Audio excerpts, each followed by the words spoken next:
It is a Monday get-together here on Birds 365. We've got our own Ronald Torreyes, Jeff Kerr, sitting in next to me today. All he does is produce when you put him in the lineup. And John McMullen, my usual co-partner in crime, is up as a guest because he's got to do testing again today. Not algebra or physics. No, he's got COVID testing so he can continue to cover the Birds on a day-in, day-out basis. John McMullen, I know you're joining us now, but if you get over to the NovaCare complex and you run into Ben Simmons on the COVID test line, please get back to us and let us know how both you and Ben test today. Yeah, it's funny how I always say, I said it about Aaron Rodgers this offseason when everybody was talking about him potentially retiring. I've never seen anybody walk away from a check that big, no matter how much money they have. And, the check was getting too big for Ben. So he's going to show up and take all the vitriol that he's sure to receive. It's not a good situation. The Sixers probably should have gone a different route, but that's for Sixers 365. First 365, we got Tom Brady thumb injuries and John Gruden stories and craziness. Carson Wentz, by the way, really, really played well last night. The other quarterback was the issue for him, but that's the best I've seen Carson play in a long, long time. Yeah, John, you kind of brought up my initial point here with John Gruden. Don't you feel like something's getting buried with the NFL right now? Because this all came out because they're investigating the Washington football team for all the transgressions they're doing. Oh, my God. I can't believe how many people miss this. And, in some ways, it's, I don't want to say good from the NFL standpoint, but they are putting the shiny bauble out there so you distract you from the other bigger issues. And the fact that, you got, I don't know how many emails from this investigation from the Washington football team. And Jody, you might remember when we had your Dan Lust on, your buddy's friend, the sports lawyer, your buddy's son, I guess. Yes. And he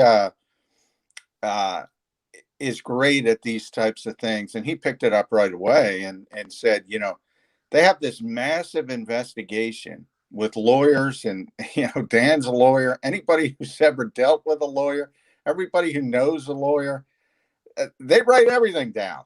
And they don't have a written report for the Washington football team and all the transgressions.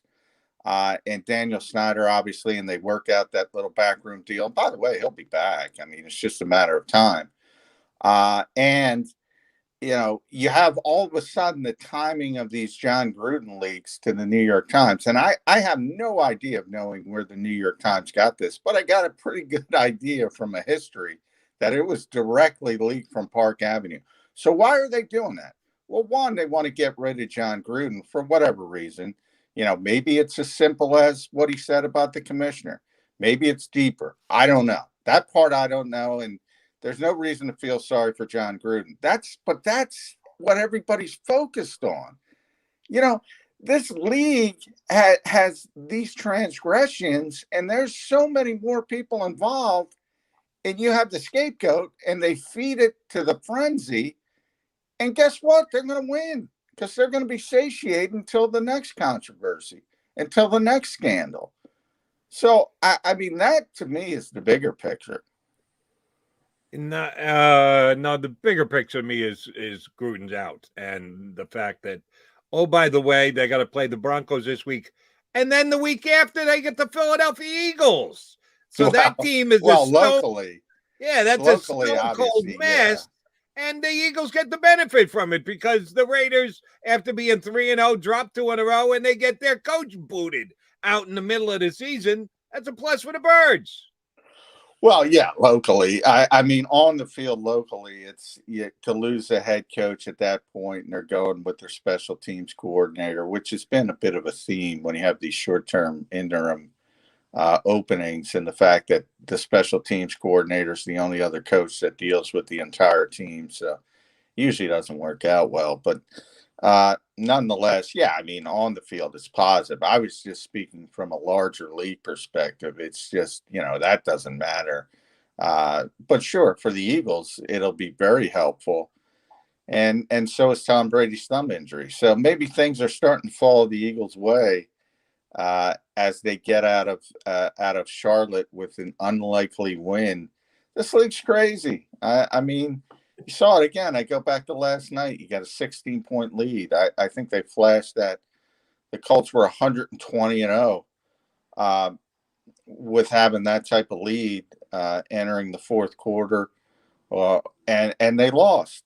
You know why? Because this is a new NFL. All that stuff doesn't matter. I mean, if you were up 16 points in 1985, yeah, the game's over.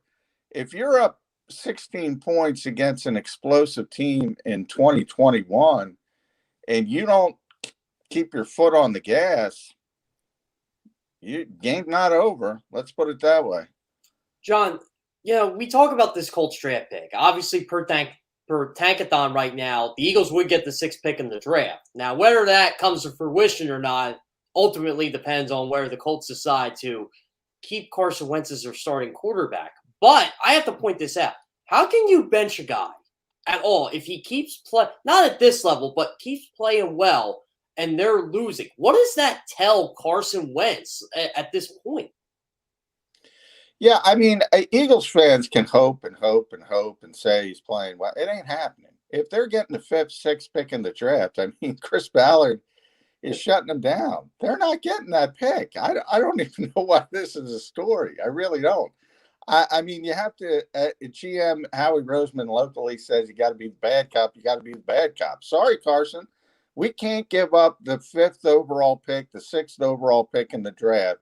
We have to keep that. And if you don't like it, you don't like it. That to me is one of the simplest answers ever. The Eagles are not getting, I would say, a top 10 pick. If they are in that range, the Colts will shut them down. Now, they might do some creative things. They might blame it on injuries. Everybody gets hurt at a certain point of the season, so everybody gets banged up, certainly quarterbacks, and you could point to a small, slight injury that he certainly would have played through. But they're not getting that pick. So, I mean, it's great. I guess it's great to talk about, but it's just not happening. The Colts are not. Chris Ballard is not one of the dumbest general managers in the NFL. He understands the value of that pick. And the second part, by the way, it's still early, but this doesn't look like a great quarterback draft the way the college season is playing out. And I don't think Howie Roseman wants 3 first top 10 picks in this draft. If by some strange strike of lightning that Chris Ballard becomes the dumbest general manager in the world, and they do get 3 top 10 picks, which would also include them playing down to that type of level, he'll trade one of them and get out for a 2023 pick or something like of that nature. So I guess it's great fodder to talk about, but they're not getting a top 10 pick from the Colts. And I've been saying that since day one. Couple things. I hate to rain on your parade, but I can give you a hypothetical scenario whereby the Colts pick is close to the top 10, might be in the, not even the teens, the 11, 12 range. That division's not that good. Tennessee could be in first place going into week 15 at 7-9 or somewhere thereabouts. And the Colts may be at 6-10 at that point. And if you're only one game away, you're fighting all the way to the end. And once you get that deep in the season, Carson Wentz will have already played 75% of the snaps. So there is absolutely a way. I'm not telling you it will happen. A couple dominoes have to line up and fall correctly. But there is a possibility that the Colts could still be in the divisional race until a point where you can't worry about Carson Wentz at 75 snaps because you're already by it. So I disagree with you slightly there. But I'm interested. Well, if you get down into the teens, it's more of a conversation. So I'm if you're up at number 6, I think, as we're standing today. If you're at number 5 with Miami, and obviously they're getting that pick no matter what, so that's great. If you're up in that range, if you're one of the worst teams in football, it's not happening. Obviously, a bad division helps. Although I do think Indianapolis is one of the smarter organizations to not be fooled by fool's gold, so to speak. They're not going to look at a 7 and 8 and 9 now. Got to catch myself. An 8 and 9 division title as some kind of accomplishment. But if you're a mediocre team, you're a mediocre team, and you're not in that top 5 range. So that's a different conversation. Yeah, but then again, the Eagles didn't go to the unstoppable Nate Sudfeld until they were mathematically eliminated last year. So I'll just say that teams like winning divisions, and I think Indianapolis would like to win.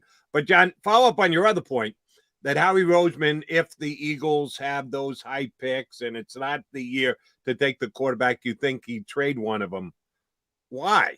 Because that's too much money in rookies in a given season that you want to flip it over for another year so you can make that quarterback draft pick the year after? Why do you think Howie would lean toward trading one of 3 if they've got 3 picks in, say, the top 12 or 14 of the draft? All of the above. Part of it is money. You don't want all those big-time rookie contracts at one time.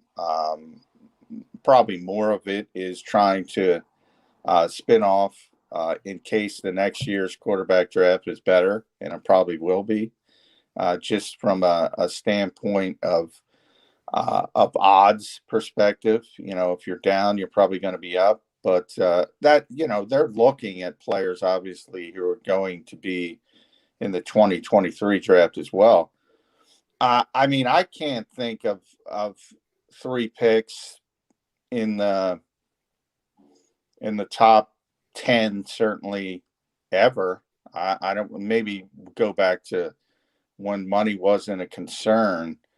I can't think of another instance. I remember go back to Minnesota had 3 first-round picks, but one of them was at 29. And even that was weird. Doesn't happen very often for a reason. One, it's difficult to get 3 first-round picks. You got to fleece other teams. So from that standpoint, Howie did a very good job of, obviously, the Miami trade is looking very good on paper early. And again, but remember, and I always point this out, they traded Carson Wentz for a conditional second-round pick. In the NFL office, that's what it says, conditional second-round pick. It's not a first-round pick until it translates into a first-round pick. So from the league perspective, understand this is all, and that's where I go back to Tankathon and sites like that. This is all speculation. It's a conditional second-round pick for a reason. If they would have gave him a first-round pick, that would have told you they didn't have questions. The fact that it is and I'm talking about the Colts, obviously. The fact that it is a conditional second-round pick tells you they put a safety net in there for a reason. That's what I think I want people to understand. John, we were talking about the Miami pick. This one might be one of Howie Roseman's finest moves ever. I mean, he trades down from 6 to 12, gets that first-round pick from the Dolphins, who already have a bevy of first-round picks at their disposal from the Trey Lance deal. Dolphins select Jalen Waddle. And again, when the Eagles traded down, I understood, but I'm like, okay, they're probably not going to get a guy like Jamar Chase. They could have got a Jason Horn, a Patrick Surtain, or a DeVonta Smith at 6. They trade up and get DeVonta Smith, and it seems like through 5 games, it's early, but Eagles got clearly the better receiver out of the deal and the Dolphins' first-round pick. Could this possibly be Howie's best move ever right now? Yeah, I mean, it's a good move from the perspective of, a lot has to do with, I don't think things going wrong in the other city is really a natural, a feather in the cap of the GM who got the better end of the deal. I mean, Miami's made a lot of bad decisions. For instance, if you they got to be sick to their stomach. They didn't draft Justin Herbert, for instance. Well, all of a sudden the domino effect of, if Justin Herbert was there and then you had, you probably wouldn't have been in position to draft a top 10 receiver. But if you had a top 10 receiver with him, it'd probably be a different conversation. So, I mean, sometimes unfortunately, injuries happen in certain cities. And things go drastically bad. We go back to what I said about the safety net. That's why the safety net was there. So from the asset standpoint, it was always a good trade. It was a good trade from a blind perspective. And that's when it's a good trade. When you don't know who was going to pick who, and it still looked like a good trade. And it still looked like a dumb trade from Miami. And so that's kind of how I judge that. And it is a very good deal from Howie Roseman's perspective. Right. And with what the Eagles ended up doing, it's actually a two-move that you trade back, but then trade back up to get DeVonta Smith. So I think Howie did well on both ends, as a matter of fact. John, Nick Sirianni talked about the challenge of getting ready in only a handful of days for a turnaround on a Thursday night. And he basically went to from the way I read what he was saying, the KISS philosophy of keep it simple, stupid, that they're not going to overly. Can't get much simpler, by the way. But go ahead. That's the way that he's going to play this. Are the Eagles that type of team? We found out this week that they're not a dime team yet. Are they the type of team who can go with a smaller game plan, smaller way of doing things, smaller way of preparing? I don't know how you shrink how much the Eagles prepare, much more than it already is. How big an obstacle is it for the Eagles? We know it's the exact same for the Bucs. It's not like the Bucs are coming in well rested. They got to turn around from a Sunday as well. Are the Eagles under Nick Sirianni? We've certainly never seen it before, but do you think this is something that's going to be harder for a team like them? I think it's and I'm not going to pile on Nick for that, because this is the way everybody prepares in this league for a short week. Nobody does anything. And that's we talked about that a little bit last week when Christian McCaffrey made his comments. Nobody likes it. The coaches don't like it. The players don't like it. But it's a necessary evil from the league not from the league standpoint. They enjoy it because it's about the money and the extra Thursday night football package. So the Bucs aren't doing anything either. And you can look at it two ways. I mean, obviously with Tampa Bay, and it starts with Tom Brady. I mean, they can go in on a short week. They don't need a ton of prep. He's going to be prepared. He's seen everything. On the other hand, the big problem with Thursday night games is you got to get your body up to speed. Professional football wasn't designed to be played 2 times in 4 days. You need some recovery time. In theory, younger people would need less recovery time than 40-plus-year-old quarterbacks or veteran players, and all that happening with Tampa. Plus, you add on the fact that Tampa's the team that has to travel on top of it. It's always a big advantage to be the home team on a Thursday night game. And I guess that's where you get any optimism if you look at it. But from the fact that the young players, a preparation standpoint, you would think they would not be as ready as veteran players who understand what needs to be done on these types of weeks. John, I had the opportunity to speak to Rob Gronkowski yesterday. Now, he wouldn't disclose if he was playing or not, but he said something I thought was pretty interesting about the Eagles team. He said, look, I think they're getting better every week, just from watching the film. And he said, this is a front four. He said, I know they don't blitz a lot, but they're going to come after you. And he basically said, Tom is going to have to get rid of the football in order to beat this team. I mean, it seems like the Bucs are really looking at this game as we can't lose this game. This is, this could be a trap game for us. Yeah, I think Thursday plays into that. Thursday on the road, as I said, right thumb injury for Tom Brady. Of course, it didn't. He still threw for 5 touchdowns. So the guy's amazing, but he is his age coming in, and he's got to play again. He's got to play Sunday. He's got to play Thursday. As far as getting the football out, I mean, Tom Brady's going to get the football out. I mean, he understands that at this stage of his career. So, yeah, you're probably, for those people looking for sacks, they're probably not going to get sacks. So anytime you play Tom Brady, I always point to the Giants in the Super Bowl. I mean, that's your game plan. Get him off his spots, hurry him up, make him uncomfortable, especially with the interior rush. And in theory, that's, an Eagles' strength with Javon Hargrave and Fletcher Cox. Now, you saw, I mean, you've already seen it in this short sample size. The Eagles' defensive line against a bad offensive line dominated. When they're not able to dominate, the back seven doesn't hold up. So that's kind of the story of the Eagles. They're going to be in games where the front four can put pressure on the quarterback by itself, and when they can't, it's going to get a little bit ugly. Yeah, John, even with his banged up thumb, I'm going to take the over on 300 yards for Tom Brady. That's just me. And no matter how old he is, no matter how short the week is, no matter how much his thumb hurts, I'll take the over on him throwing for 300 yards against the Eagles this week. Sorry to say, Eagle fans. And one of the reasons why is apparently the Eagles are not a dime team, or so we're told. And I think Tampa will be ready, willing, and able to go to 4 wide receiver sets.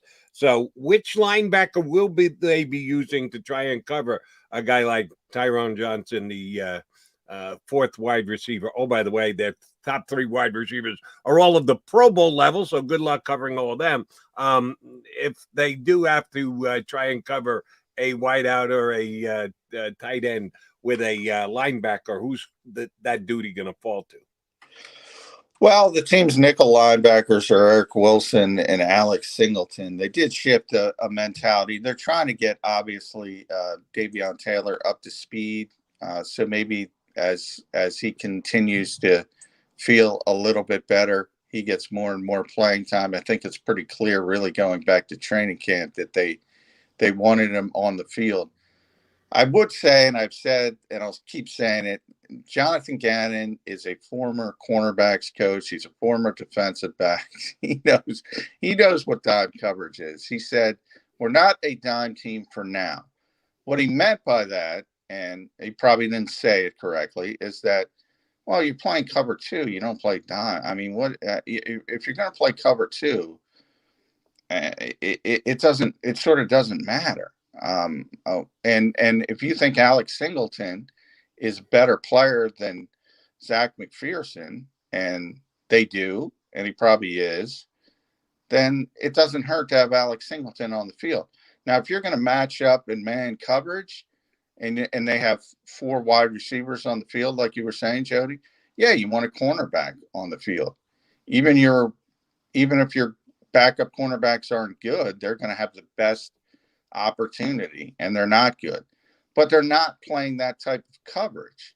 Now, if they get to that point where they have confidence in Zach McPherson or Josiah Scott, somebody like that, then maybe they'll play more dime. But it's like if you go back to Tony Dungy, we're talking about Tampa. So if you go back to Tony Dungy and his famous Tampa 2 scheme, where this all started, and by the way, I don't like that defense even a little bit, so I'm not a fan of it. Guess what? They didn't play dime. I mean, that's not what you do when you're playing that type of defense. How is Zach McPherson coming along in his development, and could the Eagles potentially look at him as their slot corner next year and move on from a guy like Avonte Max, since this is the last year of his rookie deal?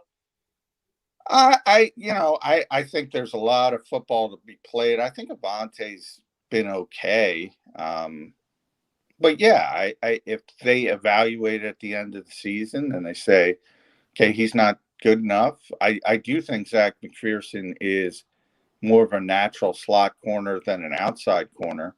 And he was kind of played at outside throughout the summer, more out of need than anything else. So ultimately, I think probably his best and his ultimate role in the NFL, if he's going to be a starting level player, and that's what nickel corners are today, is probably in the nickel. He's done a good job on special teams as one of the gunners. With Andre Satcher as the other one. And that's his role right now. But obviously they feel much more comfortable. I think a lot, if Avonte Maddox gets to free agency, it'll always come down to, what kind of offers you're going to get. But I think the Eagles still like Avonte Maddox as a player. And I don't think, if you're questioning Jeff, is he pushing Avonte Maddox right now? Not even close. As a matter of fact, that's my evaluation, and I don't know that Pro Football Focus will evaluate the same way I do. His play on the deflected pass down by the goal line, that was a great play, was actually the most physically athletic play that any DB made in that game last week, and that includes 3 Eagle interceptions. That was the best play that an Eagle D-back made in the entire game. So, I think about that. Yeah, that was a big play. Slay's first interception, that was good. But Avonte's play was great. No question about it. So give him credit for that. All right, John, I do want to ask you about Lane Johnson. The coach was asked about it again yesterday, and he said, we're hoping to get Lane back this season. That was pretty damn telling. He could have said, we hope to get him back soon. He could have said, hope to get him back this month, since we're just into October. You still got a lot to go in this month. He said this season, which does not bode well going forward, even though he dismissed the whole his numbers up on his visor thing. No, don't equate that to guys that are already out for the entire season. They're just not with us right now, and I want them to know I'm thinking about us. How long are they going to be? I know you don't know, but I'm asking you to speculate and read between the lines a little bit here. Are they going to be without Lane Johnson for the majority of the season now? Yeah, it isn't good when the number gets put on the visor. And this is another example of why you don't put numbers on your visor. But, I mean, to me, that's a rookie head coaching mistake. Just now you got to deal with it. And the only people he's put on his visor, obviously, were guys who are out with season-ending injuries. And Brandon Graham and Isaac Seumalo. So all of a sudden, 65 shows up on there. And that's the first thing we're all discussing amongst ourselves. Well, does that mean Lane's out for the season? So it's sort of like creating a problem you didn't need to exist, but it's not trending in a positive direction. I can say that. If you think you're going to see Lane Johnson on Thursday night, I wouldn't bet on that. And the longer it goes, the more concerned it is. And now also in the same press conference, he also kind of stated that, it's going to be Jordan Mailata on the right side moving forward. So they're preparing for a lengthy run without him. It's not trending positively. John, I don't want to actually speculate too much into this, but could the potential of Andre Dillard at left tackle, Jordan Mailata right tackle, not just last for this season, but perhaps longer, say whatever Lane decides to do with his post-football career? Yeah, it could. I mean, because you take the personal issues out of it, and there was already concern about Lane's ankle, and that was one of the early sort of speculatory things, that Lane was still struggling with that ankle, was still swelling up, and, some early kind of spin was that maybe he just had enough. Maybe he just decided to walk away from a health standpoint. Now, that's not what happened, but, at his age, his money, his injury history, and now you have to throw the personal aspect into it as well. Yeah, I mean, the Eagles, the silver lining to this is Andre Dillard is proving that he can play left tackle in the NFL. Again, that's not necessarily the highest bar, because you've seen some of the other left tackles, but he is a starting level left tackle in this league, and you're lucky enough to have Jordan Mailata who can play either side. And he had some hiccups, had some trouble with the silent count. And remember, he's coming off the injury. He'll be fine long term. at right tackle, left tackle, wherever. So that versatility is a nice piece to have. And Jody brings up Pro Football Focus. Not that they're the Bible, but they have Andre number 20, I think, of 73 right now, and Jordan's number 9. So that's pretty good. That's pretty good. John, we may not know if the Eagles are a dime team this year. We know they're not one yet, but they could become one. We know they're an RPO team, and they're probably the most heavy RPO team in the National Football League. Is an RPO-based offense going to work against this Tampa defense on Thursday night? Boy, I have to catch myself here because I don't like that offense a little bit. Number one, does it catch people by surprise occasionally? Yeah, I think. But does it catch people by surprise less with every passing week? Yes, that's the question. The point. And I just think one of the, you get out of there with the win, but boy, Carolina really showed people how to deal with it from a larger perspective. I mean, they completely shut the short stuff down. So can you keep that going? I mean, in theory, obviously Tampa Bay has tremendously athletic linebackers, although Devin White surprisingly is not playing well early this season, but obviously he's one of the most athletic linebackers in the league, and Levante David's not bad as well. So on paper, Antoine Winfield's supposed to be back. We'll see how that shakes out. On paper, they should be one of the teams able to handle it. You got Vita Vea just destroying double teams up front to make things easier for those linebackers. Shaq Barrett's a great edge rusher. Jason Pierre-Paul's not playing all that well, but he's still Jason Pierre-Paul. They have all the talent up front you would need to deal with that system. I would say that. John, you brought up Villa, Ndamukong Suh. This is a matchup I'm really looking at with those defensive tackles going up against Landon Dickerson, who's been hot and cold this year. And, the Eagles' interior of the line obviously isn't as strong because of their injuries. And I'm thinking to myself, okay, I really don't care if Jalen Hurts throws for X number of yards and completes this many passes. I kind of have a feeling the way to neutralize this is to see Jalen Hurts make quick decisions and run the football. I mean, what's your take on all that? Yeah, I mean, they were very effective when he took the football and actually he pulled it from the running back, and they had a couple big plays, not splash plays, but obviously he had touchdowns, and really they made enough big plays offensively to cash in on a great performance by the defense and the special teams. I really do think, and Nick Sirianni says that, I really do think it is what it says. It's a read on a particular play. I mean, you're not just going to keep the football if you're reading the unblocked player is on you. I mean, you're just going to get blown up. So I do think it is a lot dependent on what's going on the field. But I would say that Jalen Hurts has been a playmaker. And even when he plays poorly, and he played poorly in Charlotte, let's be honest, he's still got 3 or 4 plays in him.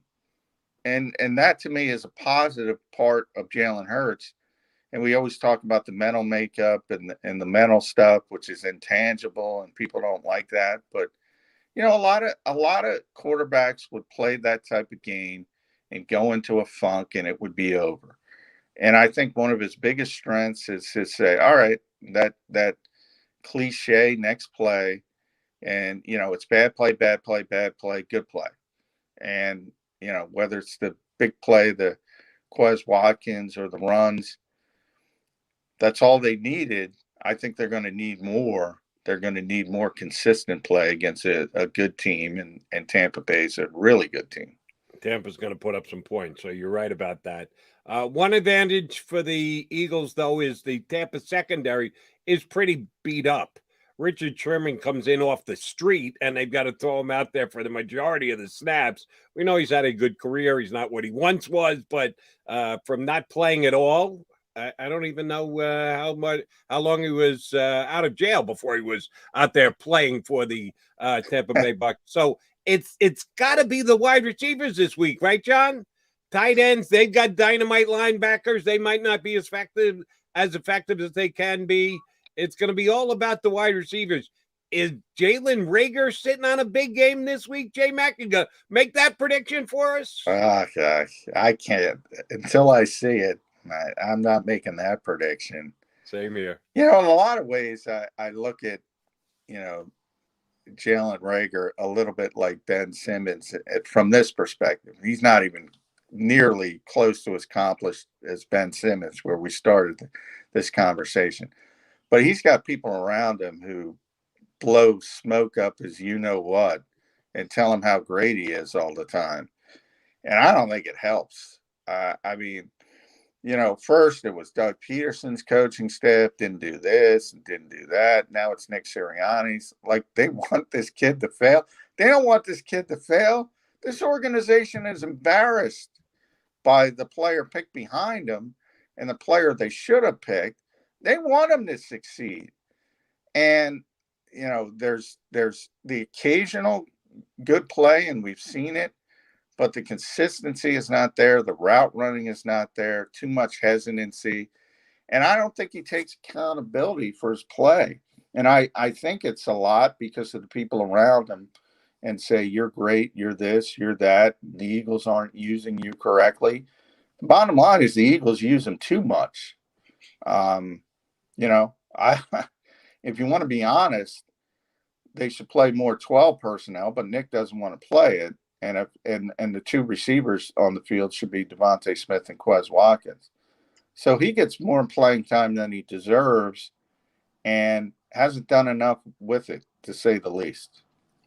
John, I thought this was kind of interesting yesterday. Obviously, Max Williams, the tight end of the Arizona Cardinals, looks like he's done for the season. And I saw a couple Cardinals chatter, even with some of the beat guys, they're like, hey, Philadelphia has a tight end.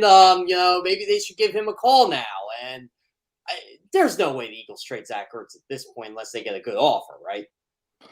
Well, yeah, they would need the good offer, but if they got the good offer, I think they would trade him. And the trade deadline is coming up, obviously November 2nd, I believe.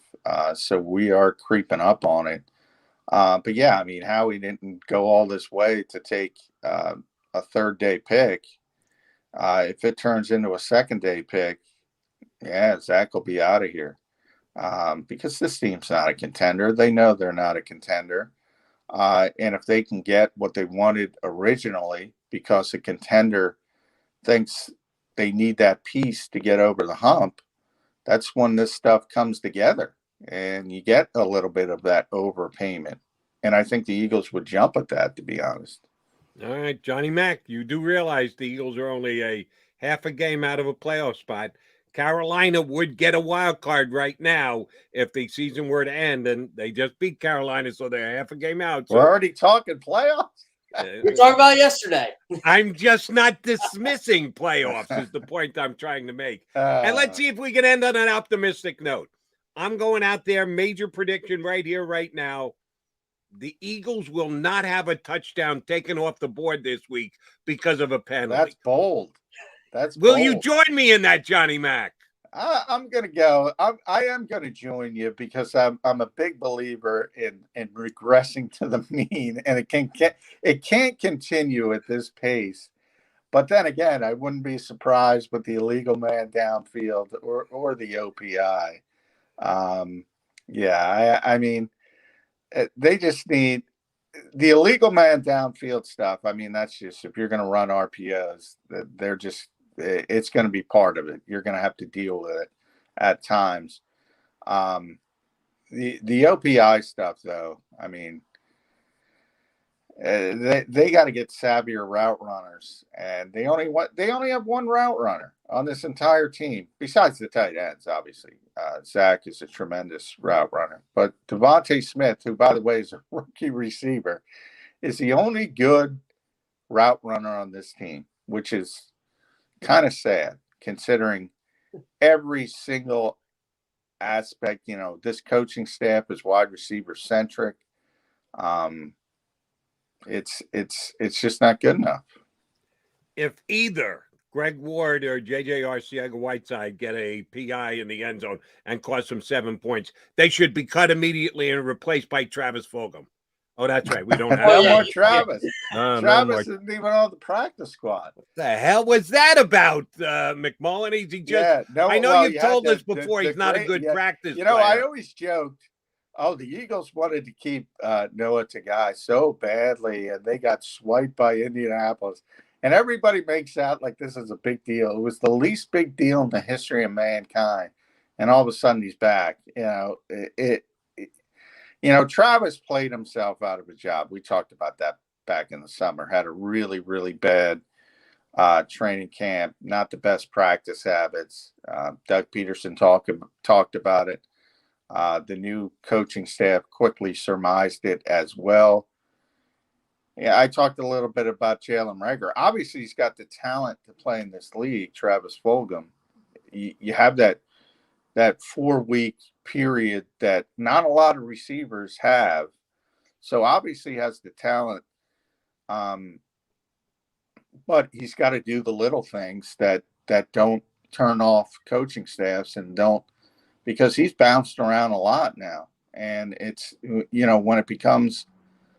when you get that reputation, you either change it or you find another line of work. I will give my usual partner, John McMullen, credit here because he was not one of them, but there were way too many guys who cover the Eagles, certainly Eagle fans. Oh, my God, the great depth at wide receiver the Eagles have when they were back in camp during this summer, which included Travis Fulgham, now gone. Greg Ward, they're trying to push him out the door forever. Jalen Reagor, we just talked about him for 10 minutes, how he's massively underachieving. Oh, but they had great wide receiver depth in camp this year. That was so blatantly overstated. It was ridiculous. Johnny Mac, we kept you late. We know you got to get to your test. May you go negative again this week, buddy. We appreciate you not being negative and joining in on the positive parade today. No Eagle touchdowns off the board. Thank you very much, John McMullen. All right. Thanks, guys. Appreciate it. That's our boy, John McMullen, here with us on Birds 365. All right, Jeff Kerr's in his stead today. I'm Jody McDonald. We appreciate you tuning in. Oh, we're countdown to Thursday. Kickoff is early this week. Quick turnaround. It's the same for both teams. Same for the Eagles as it is the Tampa Bay Buccaneers. Yeah, we're going to start the look ahead. Plenty to still do here on Birds 365. Stick around.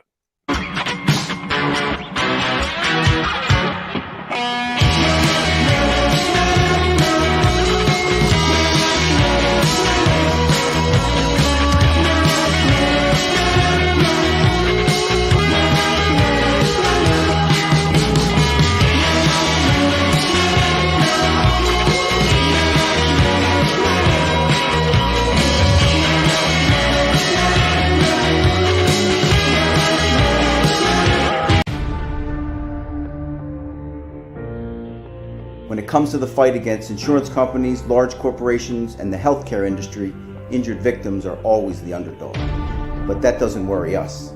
At Messa & Associates, we're an injury law firm from Philadelphia, and we come to fight. Our clients know that they've got representation with a chip on its shoulder, and it's the same chip that makes Philly the toughest city in the country. Call 215-568-3500 or visit us online at messalaw.com. Messa & Associates, the toughest injury firm in Philadelphia. At Stateside Vodka, every new customer gets the world's best rocks glass, free. What's that? A rocks glass? You're telling me that bottle is cut in half? You could say that. Holy shit. And you're telling me I can get one of these glasses for free? That's right. One free rocks glass per customer with each first-time purchase of Stateside Vodka. So good, it just disappears. The International Brotherhood of Electrical Workers, Local Union 98, is a proud sponsor of The Labor Show with J. Doc and Krause every Saturday night from 6 till 8 p.m. IBEW Local 98's highly trained and superbly skilled electricians are the best in the business, setting the highest safety standards in the electrical industry. So when you're planning your next industrial, commercial, or residential project, choose an IBEW Local 98 union contractor. Learn more at IBEW98.org. Go for the midnight dares. Go for the game. Go for the hits. Go for the fans. Go for the win. Go to Ocean Casino Resort. Book your trip at theoceanac.com.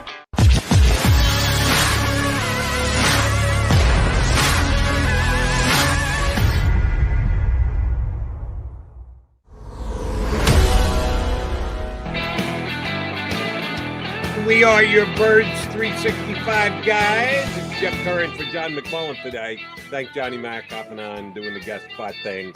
He's got to get into the NovaCare complex, get his COVID test to cover the team on Thursday. Quick turnaround, change everybody's schedules this week. And I did bring this up with John. I want to follow up with you, Jeff, about the schedules.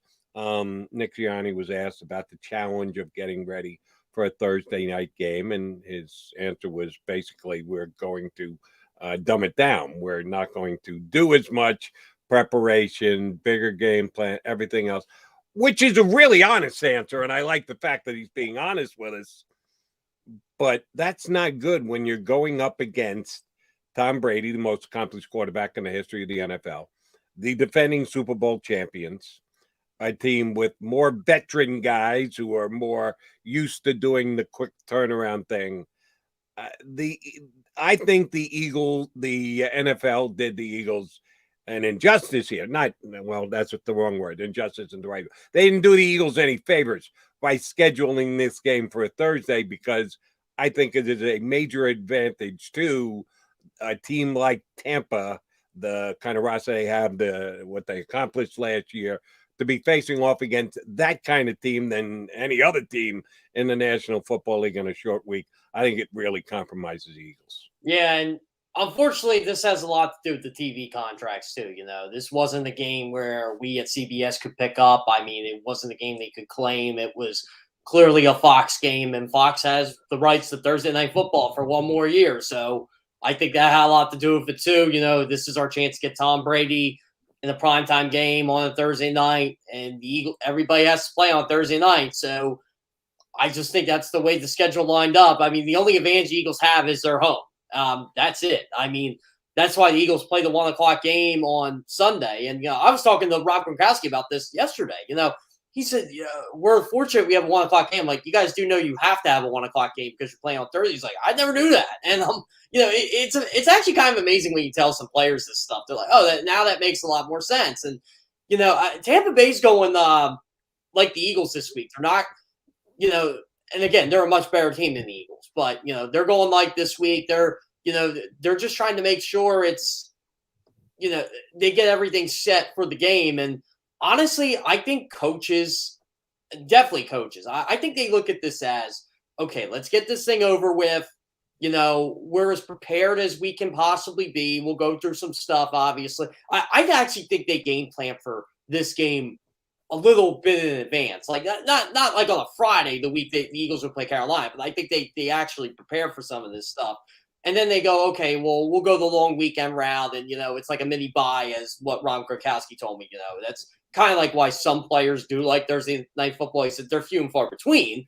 But, yeah, overall, Jody, it's just, I don't know. I'm not a big fan of Thursday Night Football, and I'm a guy who does every Thursday Night Football game for CBS. And, yeah, there have been some good games this year, but there are some matchups where I just wish for once the Eagles could play the Texans on Thursday. I know they don't play Texans this year, but why can't the Eagles play like some team that, I don't know, isn't any good on Thursday night? I always feel like they're always playing somebody good or a division game, and I don't know. Maybe it's just the way the schedule turns out. Here's where I'm going to get a little bit scared. And I know that the Eagles had a very good game last week in the secondary. I sung the praises of Avonte Maddox. I thought he had the most athletic and difficult play in the secondary this past week with the ball he batted down right at the end zone. Darius Slay, 2 interceptions. Steven Nelson, game shutdown interception in the fourth quarter. So the Eagles secondary is coming off a really nice game, and I want to give them an atta guy and a thumbs up for that. Oh, they got their work cut out for them that much more this week. I got the stats here for the Tampa Bay wide receivers. Mike Evans, 29 catches, 393 yards, 4 touchdowns, 13.6 yards per catch. That's big. That's bigger than any Eagle wide receiver. That's for damn sure. Chris Godwin, 41 catches, 366 yards, 12.6 yards per reception. Oh, and he's got 2 touchdowns. And then you get that Antonio Brown guy, who I thought was done. I thought he was out of the league. I thought we were never going to see Antonio Brown again. He gets his career resurrected just because he's like this with Tom Brady. He's got a good relationship. Oh, by the way, 29 receptions, 325 yards, 16.3 yards per reception. And he's got 3 touchdowns, 2 of which he got this past weekend. As a matter of fact, can the Eagles' corners begin to slow down the Tampa Bay wide receivers? No one's really done it this year. They got their work cut out for them. I'll say that. And, I'll add on a point to Mike Evans. People sometimes will say Mike Evans is their third best wide receiver, which I think is preposterous. I'm like, Mike Evans is the only player in NFL history to have 1,000 receiving yards in his first 7 seasons in the league. I mean, he's beaten Randy Moss to that. That's their red zone threat. Antonio Brown is their home run there, and Chris Godwin could be their home run hitter too. They just use him more as a possession guy, and I don't know how you cover all 3 of them. I mean, they're not. John McMullen did misquote, "We're not a dime team." Guess what? You better be a dime team this week because you're going to need it. This team is just, if they don't get to Tom Brady, which again, Tom Brady has the quickest time from snap to release of the football in the league. You better be ready. You better be ready to tackle these guys the minute they catch that football.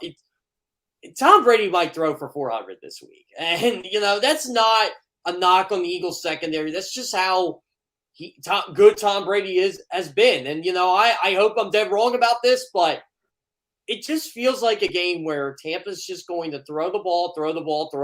It's going to be like Kansas City against Philadelphia. They can throw it at will, and if the Eagles can get to Tom Brady, it won't happen. But the problem is you got to get to him. And the one way to do that is Fletcher Cox and Javon Hargrave. And that's one thing the Bucs do struggle with their offensive line. And they are really good on the offensive line. But Fletcher Cox and Javon Hargrave basically got to do, especially Javon Hargrave, he's got to do what he has done all season. And, oh, by the way, in case they do have to go dime because Tampa could put 4 wide receivers on the field, they're without Chris Miller, who I really liked, their young wide receiver last year. That's why I was incorrect. I thought they were actually Scotty Miller. I thought they were going to pass on Antonio Brown because I thought they were 3 wide receivers deep already. And Miller seemed to have this really good, quick developing relationship with Brady. Yeah, we'll bring in Antonio too, but the more the merrier. Just keep us giving us wide receivers. They've got this kid, Tyler Johnson, who was a 6th-round pick last year, who was certainly buried behind all 4 of those other guys, never saw the field last season. This year, because Miller went to the IR, he's gotten a chance to play. He's averaging 17 yards a catch. And, yeah, he's their 4th wide receiver, so he's not going to get a lot of balls thrown his way. But when he does, they're big play balls. So the Eagles really have their work cut out trying to shut down this Tampa Bay passing offense. They haven't run it all out effectively, kind of like the Eagles in that way. They seem to be eschewing the run this year. Fournette's had a couple of... They have a reason to, though. Look who their running backs are. Ronald Jones I don't think he's good at all. I think he's done after this year. Leonard Fournette, he's playoff. Let me ask you, what happened to Ronald Jones? Because Ronald Jones was a pretty productive player for them, but there has been a significant drop-off from him production-wise. Why do you think that is? I think it's more, I think it's more pass protection. I don't think he's a good pass blocker, so he just doesn't see the field as much as you would like to see him. I mean, he still kind of carries the football efficiently. He was actually pretty good last year. I thought he was going to turn a corner, and then playoff Lenny showed up, and you didn't see much of Ronald Jones. And then they brought in Gio Bernard, who is a better receiver out of the backfield than either of them. And which is, I always thought this was ironic when people tell me Leonard Fournette can't catch passes out of the backfield, but yet his last year in Jacksonville, he had 70 catches. So he obviously can catch. It's just they don't like to use him like that. I just feel like it's definitely a rotation. But at the end of the day, it just seems like Ronald Jones is falling out of favor there. If there's anything Tampa needs to do is get that running game going. I mean, their rush offense is terrible, but the rush defense is that good. So it kind of makes up for it in the sense if you want to look at between the trenches. He is Jeff Kerr. I am Jody McDonald. This is Birds 365. All right, quickie timeout. We'll come back, set up hour number 2. I'm excited about the guest we're having. He is a former partner of mine. I've had way too many partners in my life. McMullen, Kerr. How about handsome Harry Mays? For those of you who are big-time JAKIB Media YouTube channel users, you know Harry will be coming up in a couple of hours right here on The Middle. I said, Harry, get up early with me tomorrow morning. Do us a favor. Hop on Birds 365. Said for you, MacMan, not a problem. So Harry Mays of The Middle is going to join us coming up, about 20 minutes from now. Here on Birds 365. Stay with us.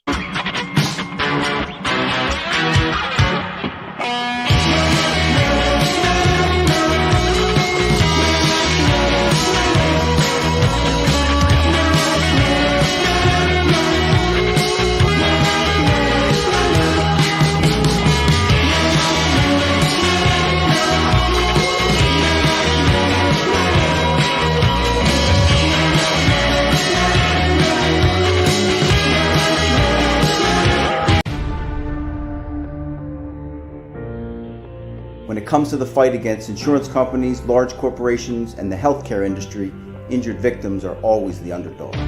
But that doesn't worry us.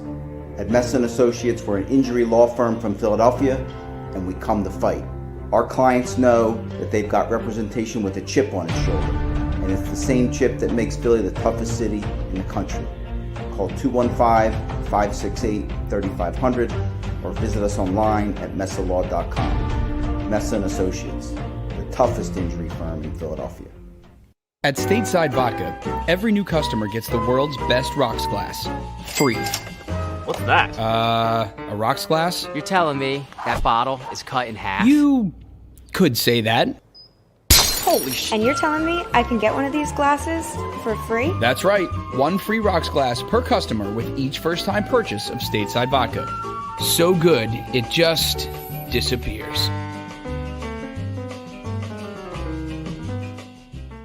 The International Brotherhood of Electrical Workers, Local Union 98, is a proud sponsor of The Labor Show with J. Doc and Krause every Saturday night from 6 till 8 p.m. IBEW Local 98's highly trained and superbly skilled electricians are the best in the business, setting the highest safety standards in the electrical industry. So when you're planning your next industrial, commercial, or residential project, choose an IBEW Local 98 union contractor. Learn more at IBEW98.org. Go for the midnight dares. Go for the game. Go for the hits. Go for the fans. Go for the win. Go to Ocean Casino Resort. Book your trip at theoceanac.com.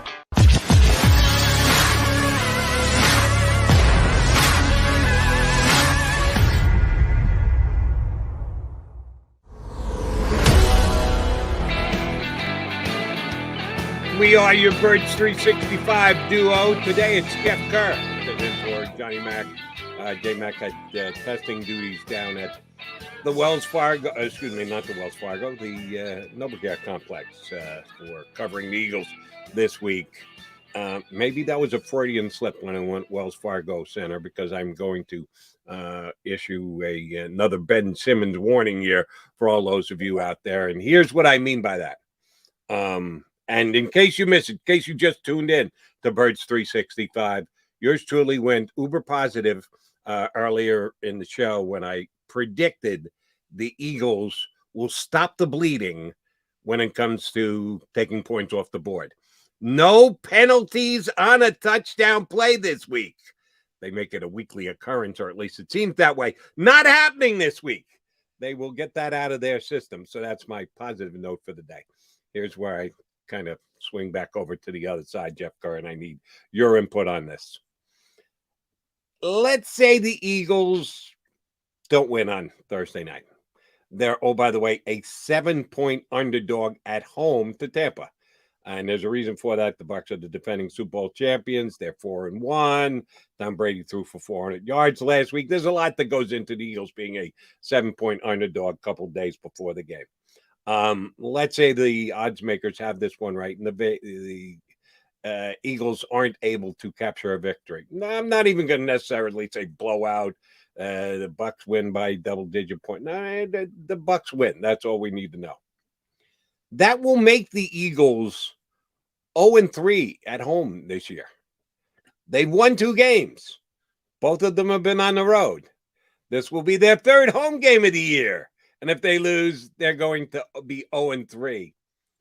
Will the natives get restless down at the Link on Thursday night? If they are down by 2 touchdowns, 4th quarter, the RPOs aren't working, will we hear booing at the Link if they're getting beat by the Bucs late stages of Thursday night's game? Is Ben Simmons going to be at the game? That was where I was going with this. We've got 2 major issues in town now, as far as I'm concerned, with how the fans are going to react during home games. You need me to go out on that limb. Ben Simmons will be booed significantly. I won't go to unmercifully, but significantly booed when he takes the court at the Wells Fargo Center. I'll be there next Friday night, so I'll have to give you an update on that. I'll have to text or send you a video or something there, Jody. Please do so. It's going to be something. I'll tell you that much. It's I've seen that place as loud as it can be and as quiet as it can be. But overall, it's unfortunate, really. I mean, I guess unless you just appreciate the opponent the Eagles are playing.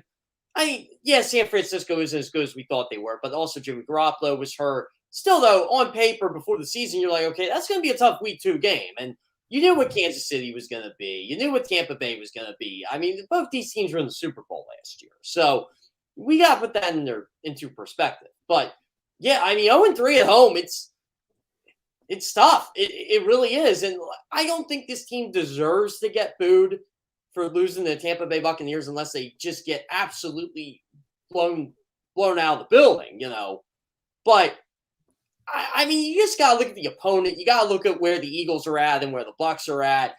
It's a transition year. And, we have to remember this when the Eagles were really good back in the early Andy Reid days. The Eagles were the team that they would come into a team's building and you knew you didn't have a chance. And, if you just kept the game close, it was a moral victory. Well, then, the Eagles would be up like 24-3 at halftime, and then that all went out the window, and then that frustrated the Ertz. That's how I kind of look at this game right now. I just hope it's close at halftime. I really do. I hope the Eagles stay in it, fight hard.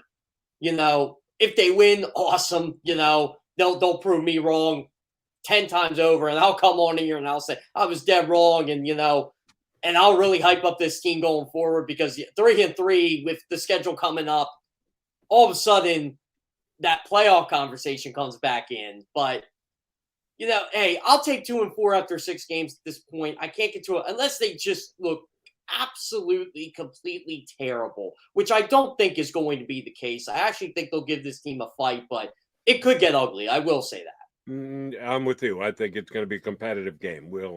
It could be one of those games that's not as competitive as it looks. They're up by 20. But then again, we had that last night. Can the Eagles put forth that kind of rally that the Ravens did? Yeah, I'm not sure about that. Sometimes you get a game that looks like it's out of hand. You get a couple of late scores. And that's been the case with a couple of the Eagle losses this year. They got some, by the way, yards and points against the Kansas City Chiefs. They got some, by the way, points and yards against the Dallas Cowboys. And you have to factor that in on the overall evaluation of how this offense has played so far. And it could be a 3rd game like that this week against Tampa. Or it could be a close game that Brady throws a 65-yard touchdown pass in midway through the 4th quarter that blows it up to a 13-point lead rather than a 6-point lead. So I don't know how it's going to go either way. But I don't think it's Tampa goes out by 2 touchdowns, makes it 3 touchdowns, opens it up to 4 touchdowns. I don't believe the Eagles are going to get their tails kicked. I think they're going to hang tough in this game. That's just the way that I see it ahead of time. But I got to tell you, Jeff, you're a smart football fan. You're a professional. You're a good NFL writer. Yeah, Eagle fans aren't going to look at the game like, well, we've got to take into consideration the level of the opponent. No, if they're losing their 3rd straight home game and people have been going down there, and oh, by the way, it's a Thursday night game, which means the imbibing could be a little bit heavier than a regular 1 o'clock Sunday game. Oh, no, I think the Birds are going to hear about it when they fall behind in this game. If it gets to more than a touchdown lead, I think they're going to get booed at the link. You know, I always joke about this with the whole booing thing. Everybody always likes to mention Philly fans boo Santa Claus. It's such a tired out narrative. I get tired of. How about we change it with this? Philly fans are so passionate. They literally booed the football team 1 half in the first game after they won the Super Bowl. That's how I always look at it. I'm like, man, I love this city. I love this town. I love how passionate the fans are. 1 half after the Super Bowl. Their first game back after the Super Bowl where the banner's raised, the team gets booed at halftime. I absolutely loved it. It's, so yeah, I mean, it's very possible. But I'm just hoping this is a game where it's, it's like 17-17 at halftime where, the defense is, playing hard even though they're giving up a lot of yards. And, rationally, I'm like, look, just be in the game in the second half. Make this team earn a road win. And look, just from hearing Tom Brady speak this week, talking to Gronk yesterday, Bruce Arians, this team is not taking the Eagles lightly. They know because they took the Bears. They basically said they took the Bears lightly last year on Thursday Night Football, and they lost. That was the whole 4 game, with Tom Brady, the whole, it was at 4th down, and that was a road game for them. And look, Tampa knows they're going to get every team's best shot this year because that's what they are. They're the Super Bowl champions. This is the team that you want to aspire to be. And I'll tell you what, if Nick Sirianni can find a way to pull this off, a lot of people are going to change their opinions on this coach. True, because the Eagle fans, like a lot of other fans, I think that we get a little Eagle-centric, certainly here on Birds 365 here in town, about how the way the Eagle fans behave. There's a lot of teams. You're a national guy. I do a national show. There's a lot of teams that are passionate and are ready, willing, and able to air their disgruntled stance when the team starts to go bad, and subscribe to the Janet Jackson mentality of what have you done for me lately, like they did first week after winning the Super Bowl. There's a whole bunch of other towns that would have done exactly the same thing that Eagle fans did. The other thing that I think is again, it's across the board with fans in town, but maybe a little bit more focused here in Philadelphia. They got people I don't like. And Tom Brady is one of them. And again, this is not just the town here in Philadelphia. All Jet fans hate Tom Brady, and Dolphin fans and Bills fans. There's a whole bunch of fan bases out there that can't stand Tom Brady. There's probably 31 of them, as a matter of fact. And a little green monster called jealousy as well.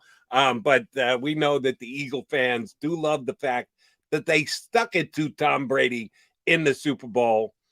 So you may have an extra motivated quarterback coming into town. Not that I think Brady needs any extra motivation. There's a reason that he's the GOAT, because he does prep and get ready and is motivated for every game he's ever played. But think Brady's carrying a little extra motivation into this week because it's the Eagles, and he gets a chance to not right the wrong of 2017, but balance the scales a little bit. I'll give you a little more of my conversation with Gronk because we talked about the Patriots game, and, was Tom extra fired up? He said, look, I've known Tom for a decade now. He said he will never show anything where, like, you knew he wanted to win this game, but he doesn't practice harder. He doesn't prep harder. He just goes about his business. And he said, he knows the reception he's going to get Thursday night. He just does. It's, I mean, look, Brady just said it like 2 weeks ago about, we all know I can't catch. It's all the Super Bowl. And I love how he actually mentions that. Like, you can't stand Tom. I actually really like him since he went to Tampa because he's outside that fraud of a head coach in New England, who, by the way, it's a Brady way. but and not the Patriot way. But I digress. I just love how he opens up a lot more in Tampa Bay. You can tell Bruce Arians unleashed the side of him that everybody seems to like. It's funny now, like, people are starting to hate Patrick Mahomes because all he does is win, and now he's not. And they're like, oh, Justin Herbert's better, Lamar Jackson's better, Josh Allen's better. They all beat him. And it's funny what happens when you're really good at something. It's, everybody just wants to tear you down. And Tom Brady just goes, hi, I'm still winning. And it's great TV. It really is. That's why I love covering this league. It's, you want to see who rises to the top, and then you want to see everybody just kind of hate the guy that's on top. And it's just hard to hate a guy who literally all the guy does is win. That's why the Eagles' Super Bowl win is so big to me. They got Tom Brady at his absolute best and beat him. It's still incredible when you think about it. I want to give you a chance to just kind of put it in context, because you did say that fraud of a head coach up in New England. He's a pretty damn good head coach, Jeff Kerr. He's like one of the greatest coaches of all time. You want to say over the last year and change, we found out who was more attributable for New England's success. Yeah, Brady has run out and opened a very wide lead over Belichick, but still, that doesn't make Belichick either bad or a fraud. 27-31 since with coaching of the Patriots since Brady left, and 60, I think it's 64-76 since without Tom. Again, I do appreciate everything Bill Belichick's done from the game from a defensive standpoint. It's always, if you ask him a really good football question, he gives you an excellent answer. The guy's the greatest historian of the game, but I just get tired of people saying he's the GOAT of coaches. He's got the most championships. Again, do I think he's the GOAT of coaches? I don't know. Win without Tom Brady, and we'll find out. Don Shula won without Dan Marino. Vince Lombardi could win without Bart Starr. I know he mostly had Bart Starr for most of his career, but again, guys like that won with different guys. Look what Andy Reid's done with the cast of quarterbacks he's had. So I do think Bill's going to be in great shape with Mac Jones. I think Mac Jones is a really good football player. Bill made a great pick there. I just want to see Bill do it without Tom Brady. But again, he also drafted him, played the role in drafting him. So you gotta take both into consideration. It's maybe fraud's a little bit of an overstatement, but I just get tired of hearing Bill Belichick runs miles around Andy Reid. He really doesn't. That's a very fair stance, that there's a debate as to whether he's the greatest of all time. And I'd kind of lean toward Lombardi myself, but that's a conversation. I'm a Vince guy. A lengthy conversation for another day. But yeah, as much as, and I'm a Jet guy, so I can't stand the Patriots. I got to give him his props. He's one of the greatest coaches of all. He might not be the greatest. He's one of the greatest coaches. And yeah, I heard fraud. I said, you really want to use that word fraud there, Rick? I'm not sure we want to call him a fraud. Right now, post Brady, it's kind of fraudulent, but he is overall, he's not a fraud. I actually, one of my favorite 30 for 30s is the two Bills. I love how Belichick and Parcells just stare down each other that first time they play each other. But Parcells is the coach. They don't even acknowledge each other. They just kind of look, and that's it. I'm like, what a savage. Between both of them, I'm sure Bill's got like a collection of like receipts that he has about them. It is hilarious. They look like they would rip each other's hearts out. And that's part of the reasons why they're both as good coaches as they were. All right, we're going to take a quickie time out here on Birds 365. Scheduled to join us is handsome Harry Mays, of course, co-host of the midday show, the middle here on the JAKIB Media YouTube channel. But Harry knows his way around the Eagles as well. So we haven't had H. Mays on since way back in the summer. We'll punch him up next here on Birds 365.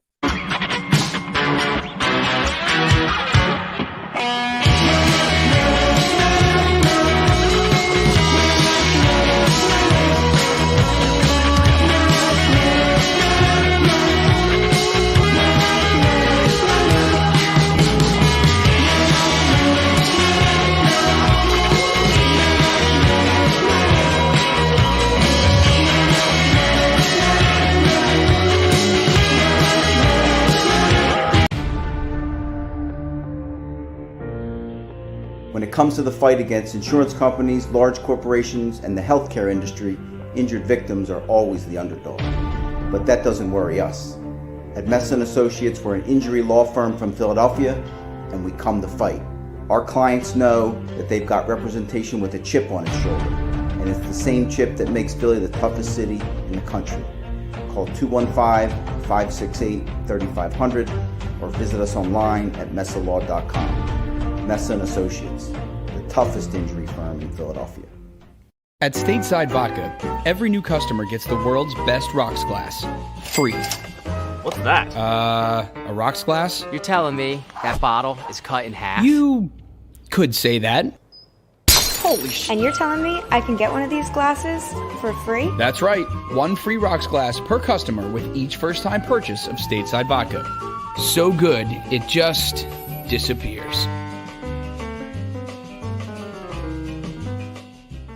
The International Brotherhood of Electrical Workers, Local Union 98, is a proud sponsor of The Labor Show with J. Doc and Krause every Saturday night from 6 till 8 p.m. IBEW Local 98's highly trained and superbly skilled electricians are the best in the business, setting the highest safety standards in the electrical industry. So when you're planning your next industrial, commercial, or residential project, choose an IBEW Local 98 union contractor. Learn more at ibew98.org. Go for the midnight dares. Go for the game. Go for the hits. Go for the fans. Go for the win. Go to Ocean Casino Resort. Book your trip at theoceanac.com.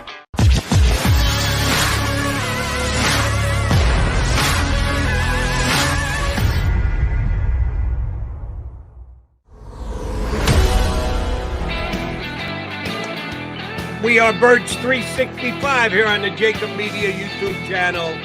We're just blossoming out with the JAKIB Media YouTube channel because of our next guest. You catch him every day right here on the middle on the JAKIB Media YouTube channel.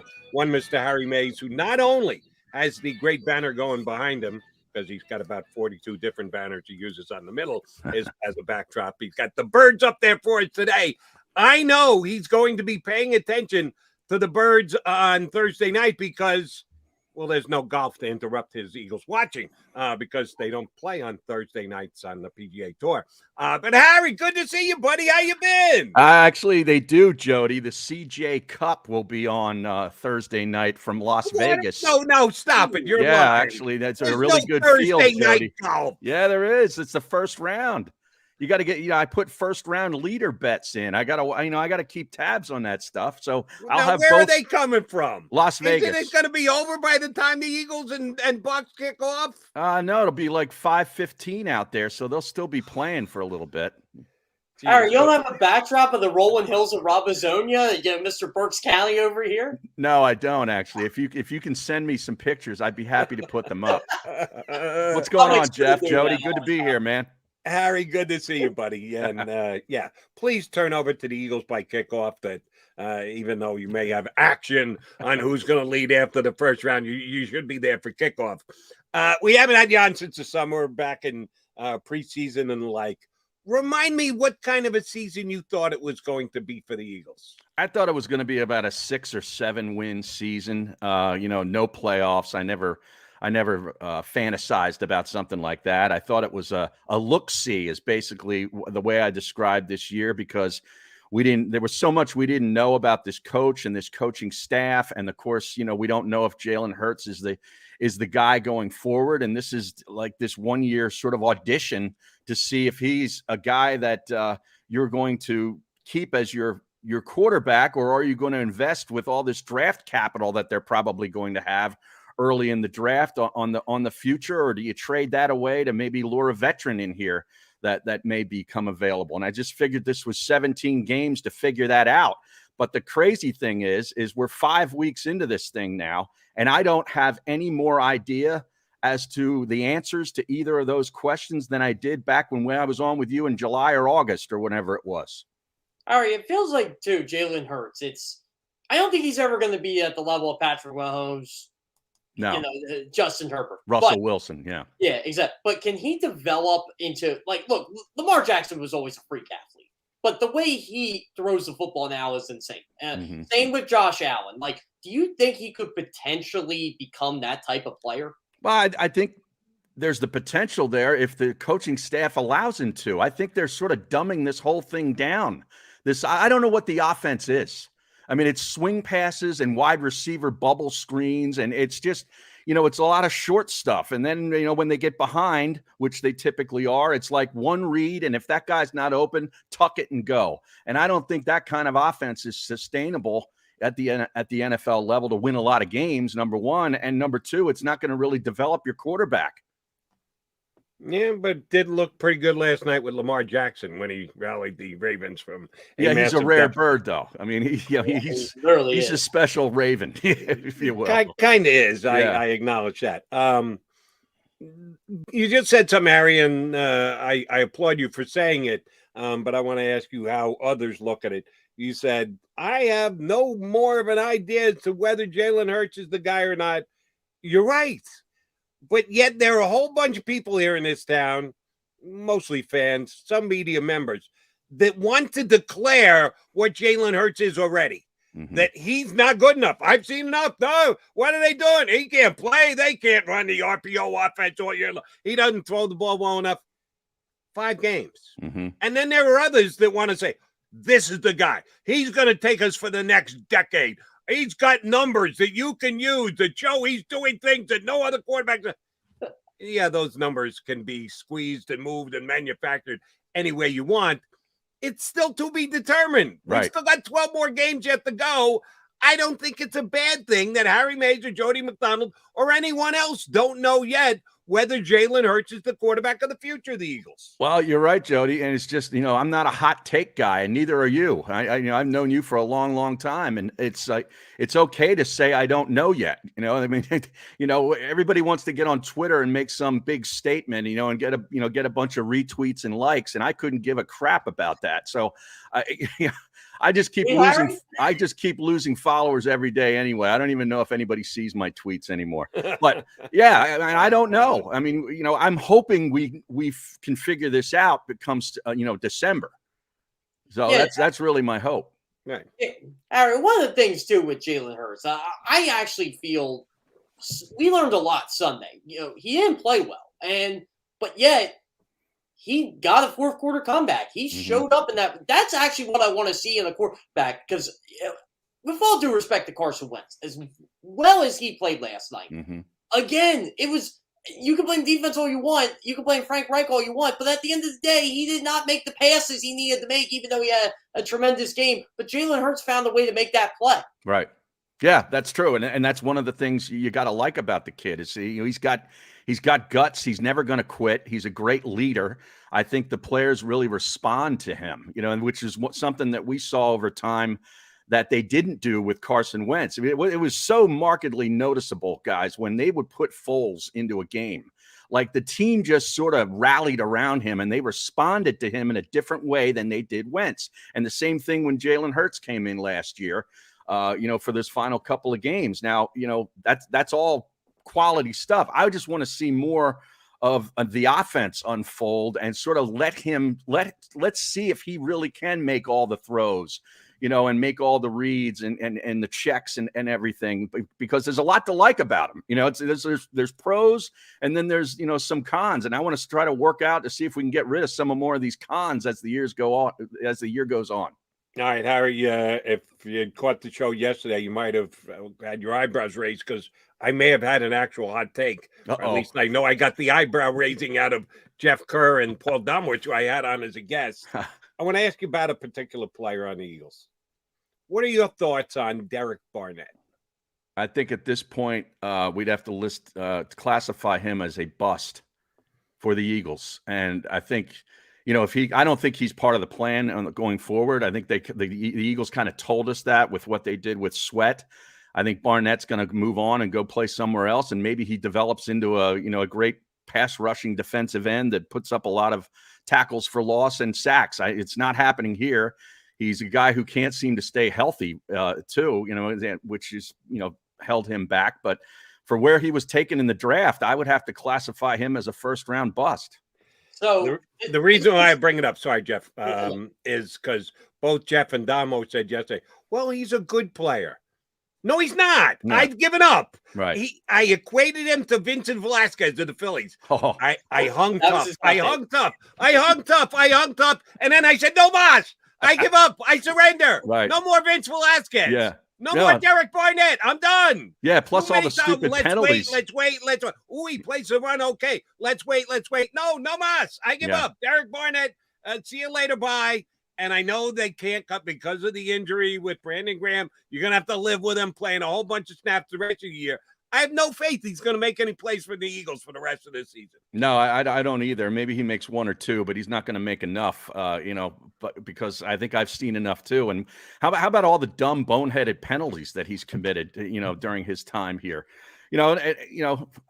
Where if he was drafted in the 4th or 5th round, I'd say, yeah, it's pretty good value for what they're getting. He's a starter, and if he stays healthy, fine. He was drafted in the 1st round. He was supposed to come in here and set the world on fire, and he hasn't done it. Okay, here's one for you, and you can ask Barrett this on the middle of the day. Who's a better player, Derek Barnett or Mike Mamula? Oh man, I think.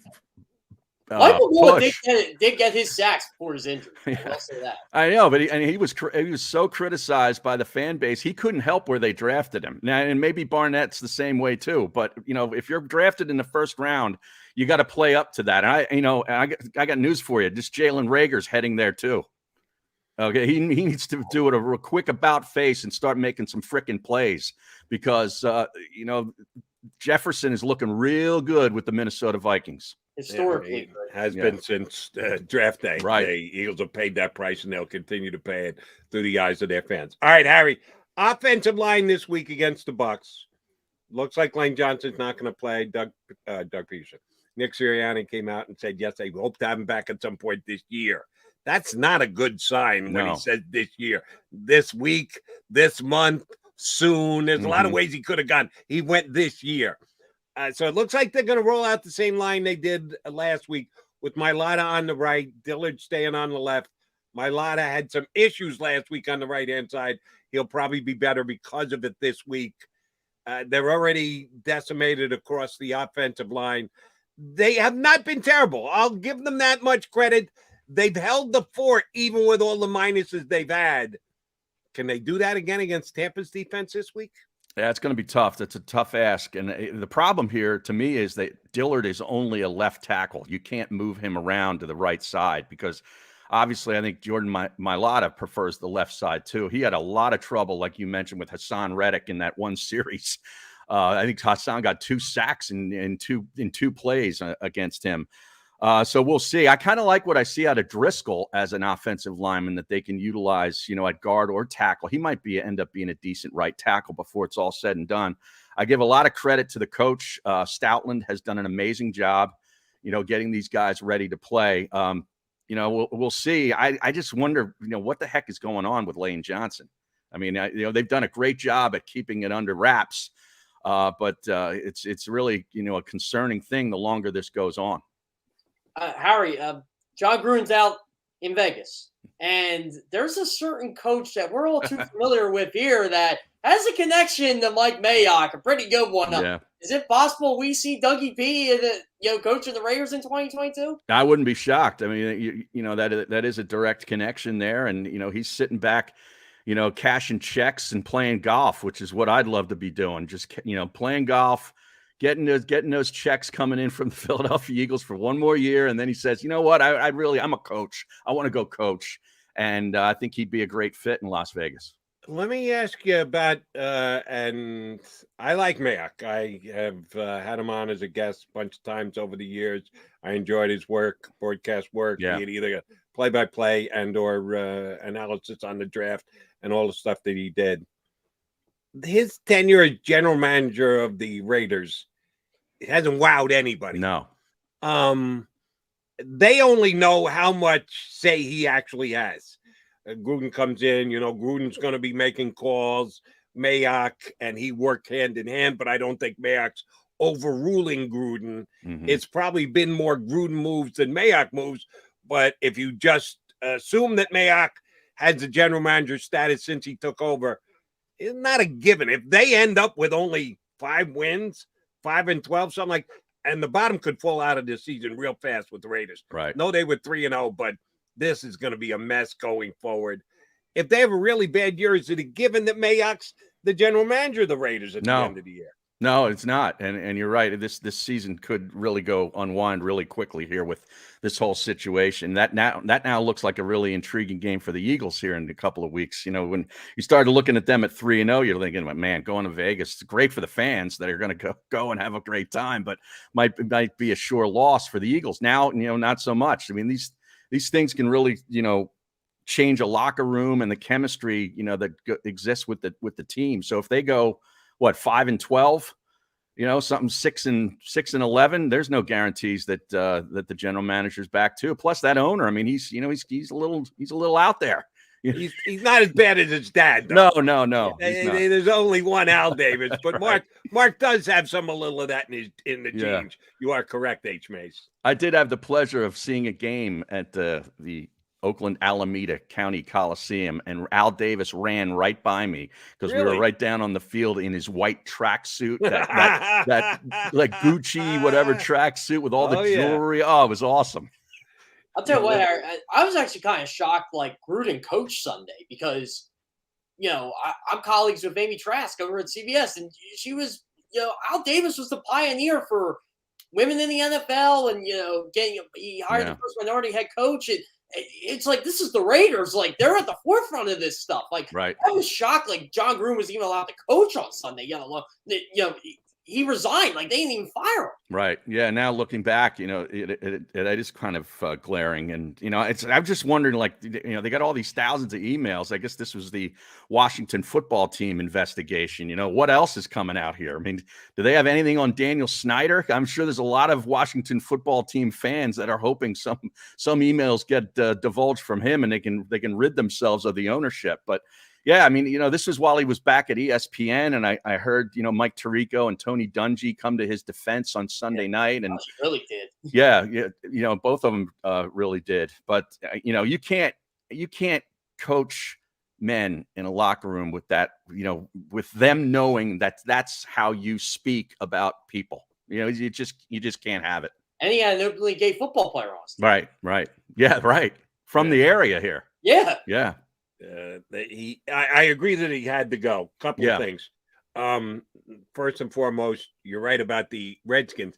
That's the Washington football team. That makes what Gruden did worse because they haven't found anything on Daniel Snyder yet. You don't think that if they hadn't found, that wouldn't have leaked?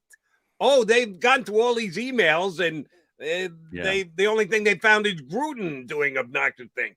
Daniel Snyder's smarter than putting what he needs done in an email would be my first thought. So that tells you something a little about Gruden. I want to put this to you because I got this as a call last night on WIP.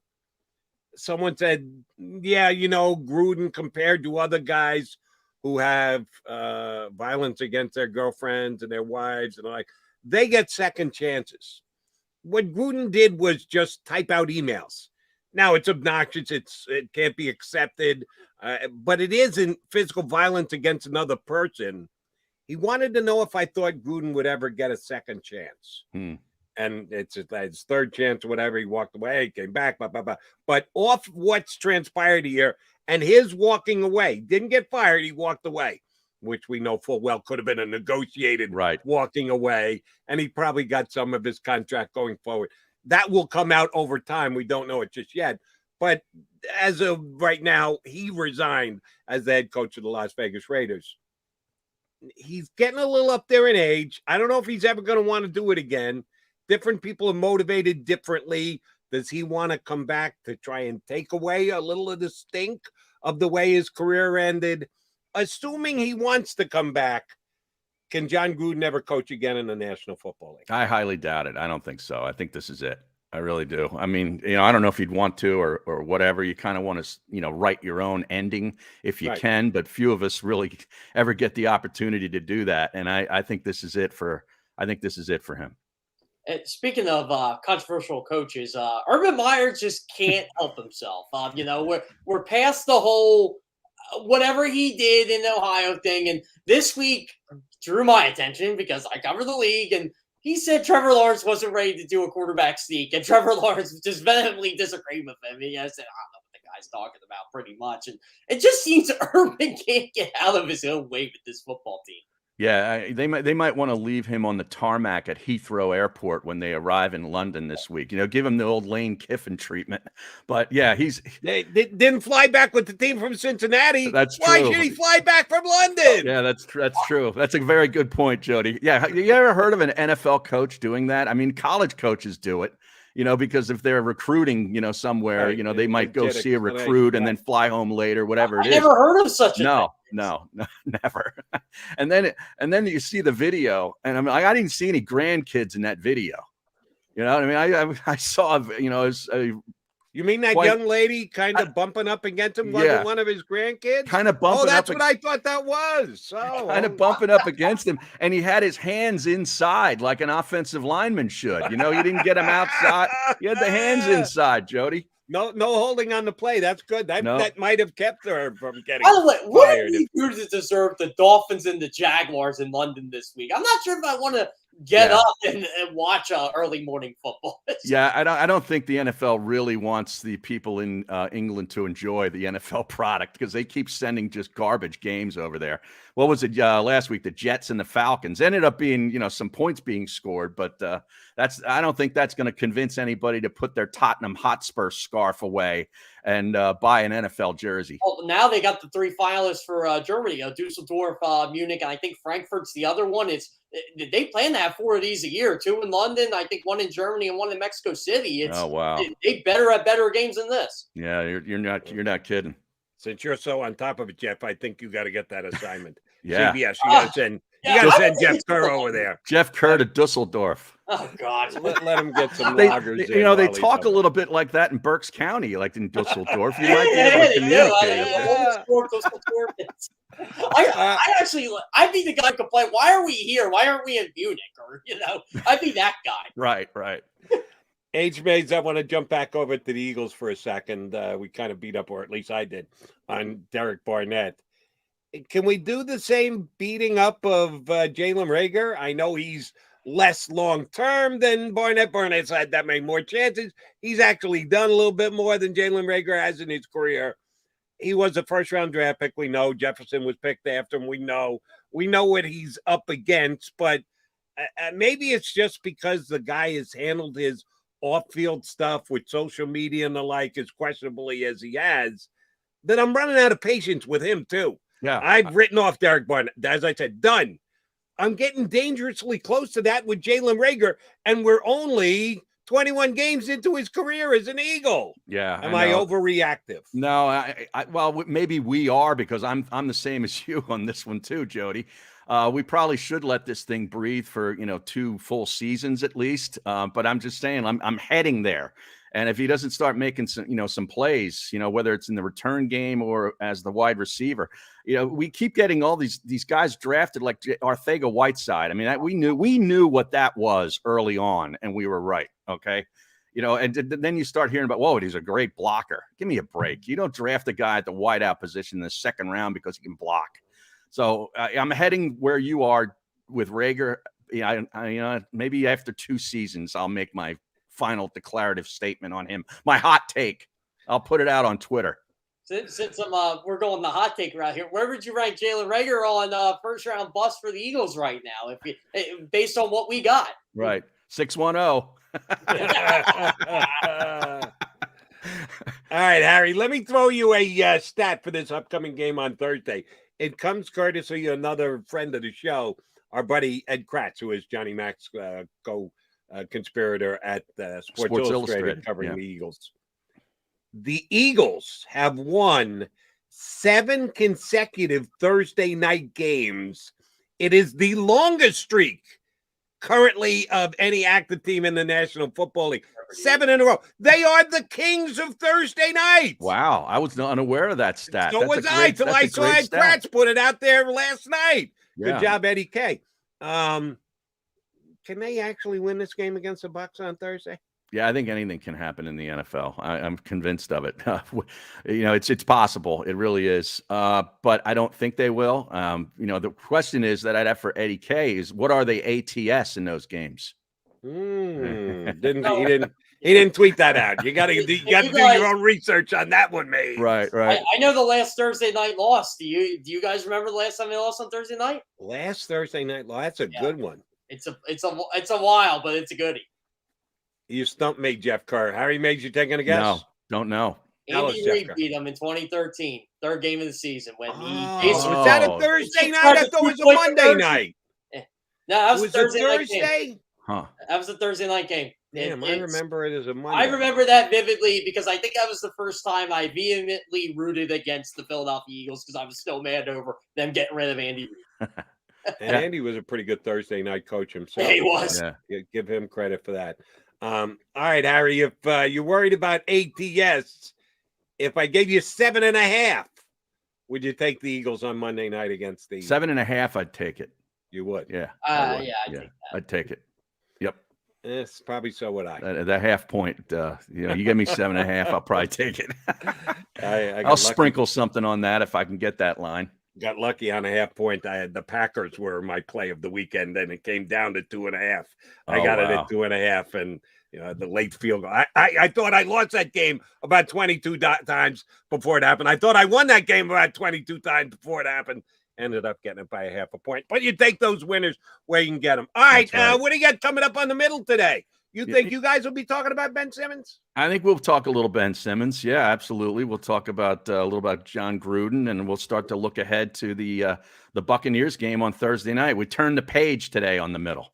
By the way, how about the Sixers kind of making Ben Simmons? Ben just shows up at the facility like Ant-Man and payments. Hey, I know you know that. And I just thought it was hilarious how that was probably the third biggest story on the ESPN last night. Behind the football game, behind the Gruden stuff. Right.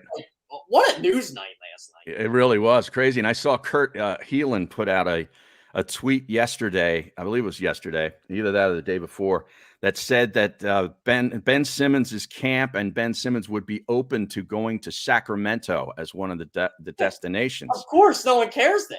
Well, yeah, right. If he could just sort of, exist without a whole lot of media attention. But the bring back would have been, he mentioned Halliburton and Hield and a draft pick. I would do that deal. I would have done that deal 3 months ago. I'll tell you what, the deal I always wanted was McCollum, Covington, and the 3 first-round picks. I'm like, go for the stars, Darryl. Just do it. Yeah. And I'm kind of a Cavs guy because I like Colin Sexton a lot. And when they got Lauri Markkanen, I think he'd be a really nice piece. He's under contract for a very reasonable number for years yet to come. So we're getting closer to getting Ben Simmons dealt out of town. But let me get you on this, Harry, and I know you guys will talk about it at length on the middle. Ben Simmons' money, as per our buddy at Crossing Broad, Kevin Kincaid, he's up over $1 million in the red now because of the games that he's missed and the practices. The Sixers are within CBA rights to take $1 million and change out of his pocket. How do you think that's going to play? Do you think they hold the line and go, yeah, Ben, you're out, $1 million. Sorry, you did it, not us. And we told you we were going to do it. So that's the case. If they do that, then you're going to have just Ben off his kilter, off his mind, trying to play for you, which could be disadvantageous. Or do they, oh, Ben, we really want to get this back. Here's all of your money back. Or do they negotiate it somewhere in the middle? How does the money play? And it'll be something that is, I'm pretty sure, decided over the next 24, 48 hours. How do you think they work it out between the two parties, Harry? I think that's probably something that has already been discussed and part of the reason why he's coming back to the team. He's going to make nice for a while, hoping that they can work out a trade. It's sort of like, I'll do this if you do that kind of thing. You give me some of my money back. It's probably, I don't think they give it all back, but it's probably some sort of negotiated amount. Compromise. Yeah. You know what, Jeff? 2 things, Jeff. Number one, this segment is stunk because Harry and I agreed on basically everything. Usually Harry and I can go back and forth on some stuff, but Mays and I are seeing everything the same. And Harry, just one little funny thing for you before we let you go. When you're on the middle, you don't get overly caught up with the stream.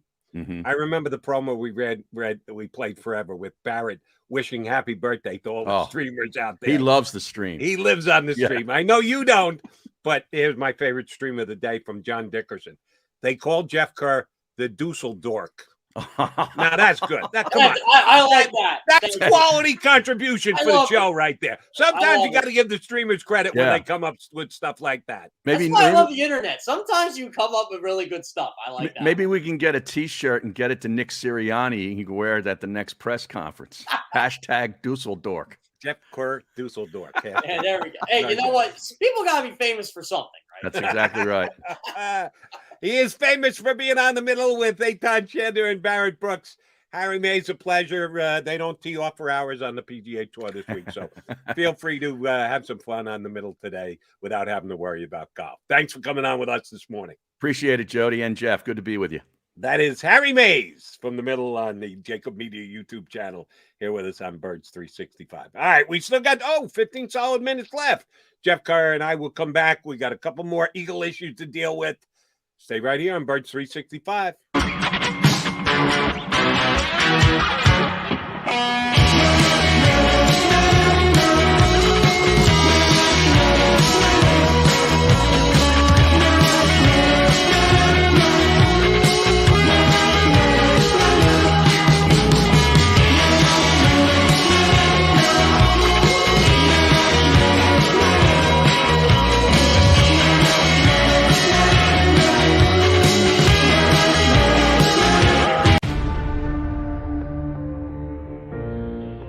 When it comes to the fight against insurance companies, large corporations, and the healthcare industry, injured victims are always the underdog.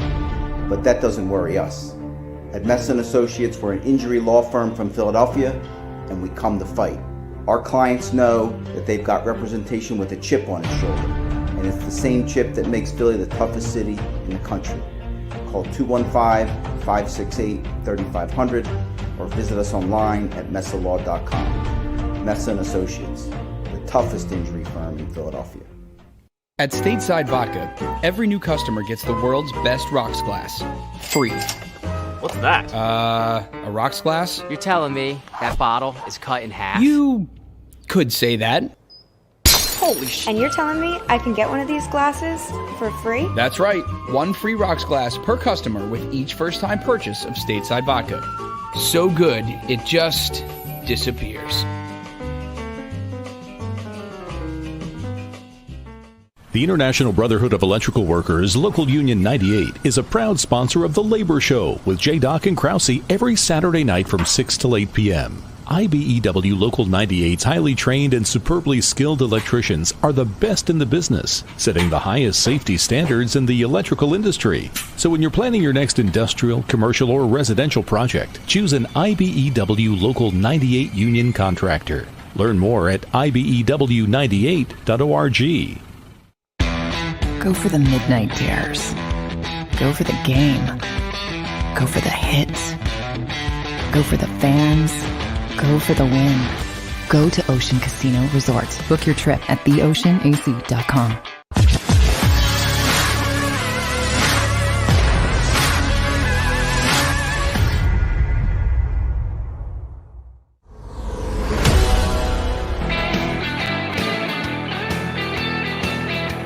Thanks for tuning in at Birds 365.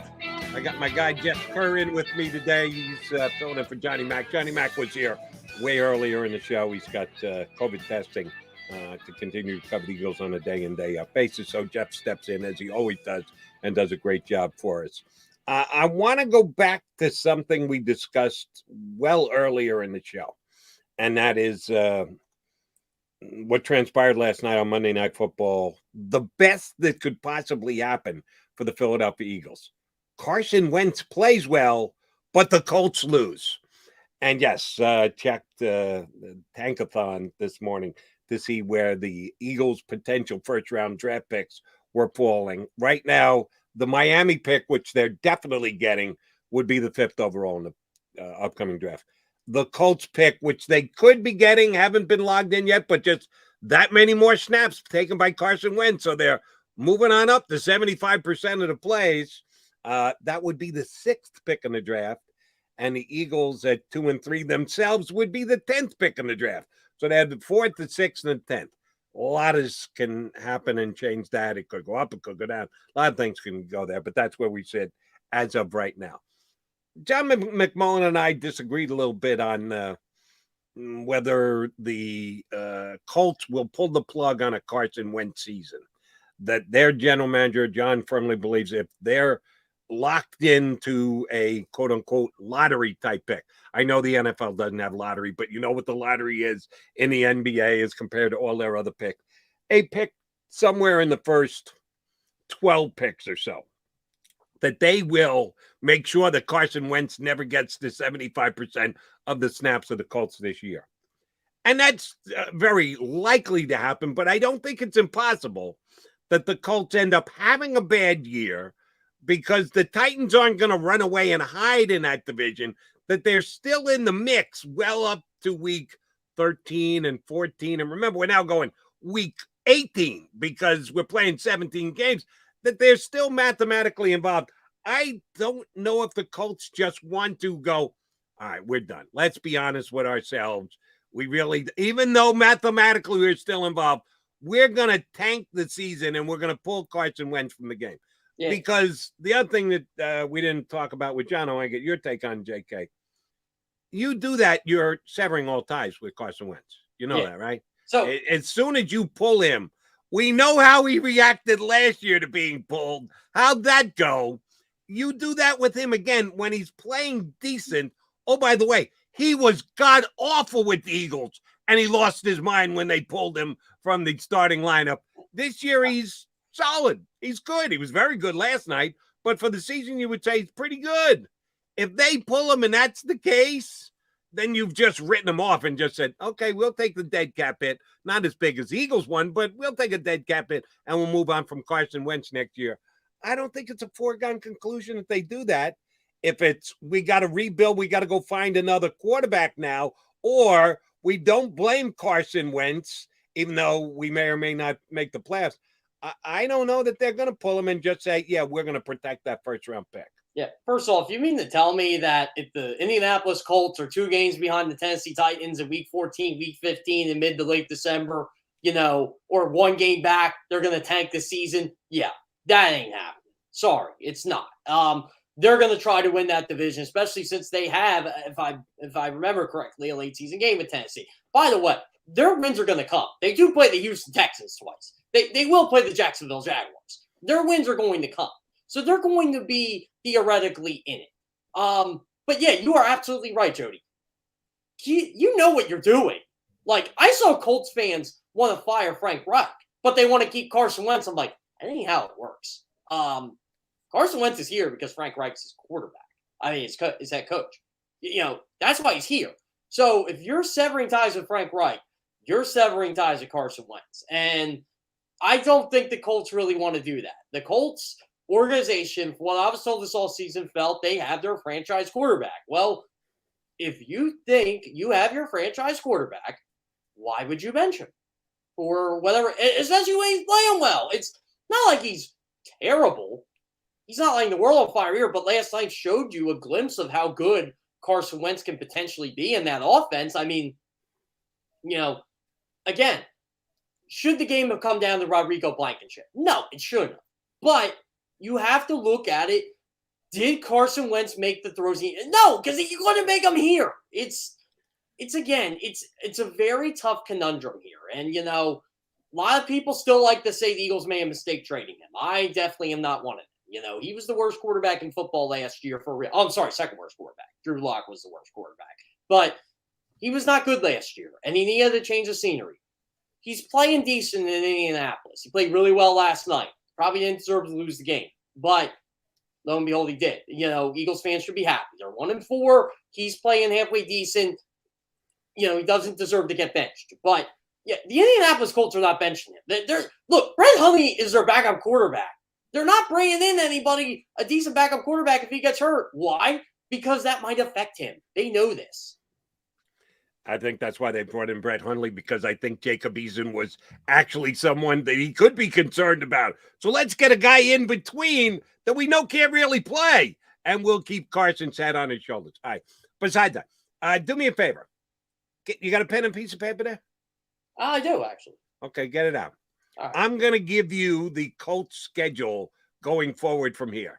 You're going to give me wins and losses, and we'll figure out where their record is around week 15, week 6. So. All right, this week they've got the Texans, so that's a W. Yeah. So that gets them to 2-4. The week after at San Francisco, see, that's a tough game to judge because we don't know who's going to be the quarterback for San Francisco. Will Garoppolo be back? Trey Lance has got a knee issue. Will Nate Sudfeld, will the unstoppable Nate Sudfeld be doing the quarterback? Nate Sudfeld versus Carson Wentz, Battle of Ex-Eagles. You got to love it. That should be funny. But it's at San Francisco, so we'll call that one a loss, okay? The week after, Tennessee at home. You calling that a win or a loss, Chef Carr? At home. Tennessee loves to run Derrick Henry. I'll go with,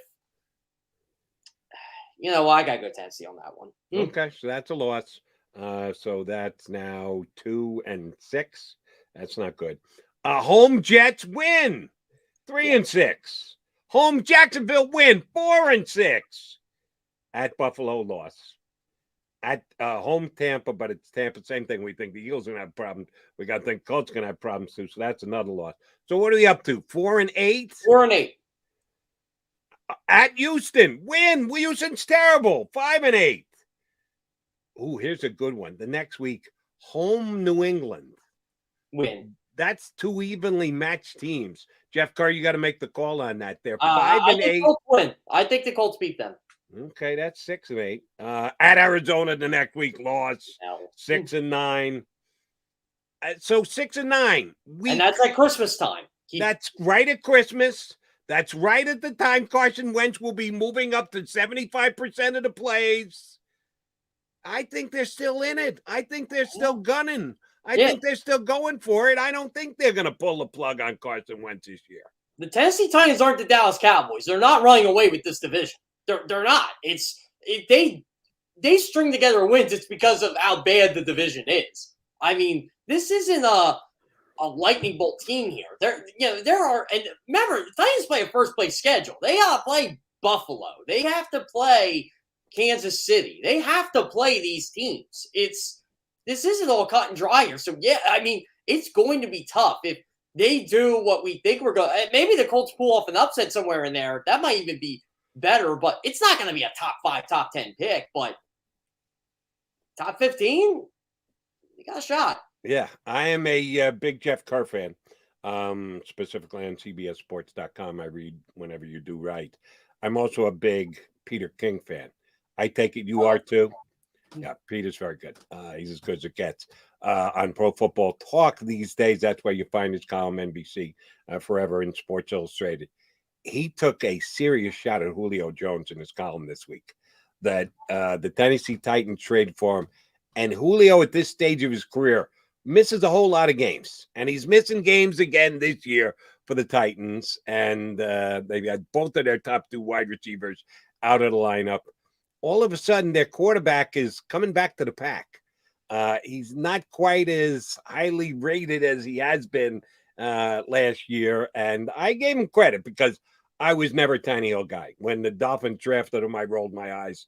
When he lost games in Miami, I kind of went down the I told you so road. And he really has had a second act of his career in Tennessee, but he's not playing as well. And if he doesn't have his top wide receiver, he's not the kind of guy who's going to make a mediocre wide receiver look real good. And if Julio Jones is out of their lineup for a period of time, I'm not going to go that division could be the NFC least of last year, but it could be close. I you could absolutely have a team winning that division this year at 8-9. I don't think it'll be 8 and 9. I don't think it's going to be NFC least territory. But when I rank the divisions every week, I got to do it to the AFC South is by far the worst division in football. It's not even close. Like, the NFC North can give it a run, but the NFC North is the Green Bay Packers in it. There's no one in the AFC South where you just go, oh yeah, that team's pretty good. No, it's not. It's not a good division. I'll say this, Jody. When I rank these divisions every week, there are 3 really good divisions: the AFC West, the NFC West, and the AFC North. Then you got the AFC East and the NFC South. They're like, okay, yeah, they deserve to be where they are in the middle. And then you just got, the NFC East is better than the AFC South. Yeah, they are.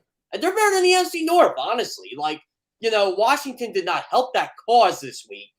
Losing the Saints, and Giants definitely didn't help, but they had a bunch of injuries. But, the Eagles won, and, Dallas is really good. So it's tough. But the AFC South, they're bad. It's just a bad division. Colts are 1-4. The Titans aren't that great. The Texans are the Texans. They're 1-4. And, Jacksonville's 0-5. They're a walking dumpster fire. It's amazing, like, how bad this division is. I mean, I do a lot out division record-wise. I actually have the AFC South record going into this week. It was 2-10 in out division games. Yeah, they're not good. Beware that AFC North. The Bears at 3-2. Justin Fields may be one of those guys who just wins games, doesn't put up big numbers. I think personally they've got the cuffs on him the way Miami had the cuffs on Tua Tagovailoa last year, not letting him throw the ball downfield. Almost Nick Sirianni like here in Philadelphia. My bold prediction with the Bears this year was I had to do one for every team. I said the Bears will make the playoffs if Justin Fields starts week 1. He didn't start week 1. So, but they have a shot because the NFC, no one's outside of a couple teams. It's like you were saying yesterday. Those are a half game out of this thing. And the Bears they're a wild card team right now. So I could be wrong there. The Bears might make it just because the NFC outside the top half, it's not that very good. JK, good stuff again today. Thank you much for jumping into Johnny Mac's slot. We'll certainly get you up at least one day next week. You did a very good job for us this week. Thank you much, brother. Always a pleasure, Jody. I love coming on here. My pleasure. John McMullen will be back tomorrow as we lead up to the Thursday night game between the Eagles and the Bucks. We'll be back here in 22 hours on Birds 365. If you missed any of today's show on the JAKIB Media channel, listen to the podcast on your way home. Available on YouTube, Apple, and Spotify.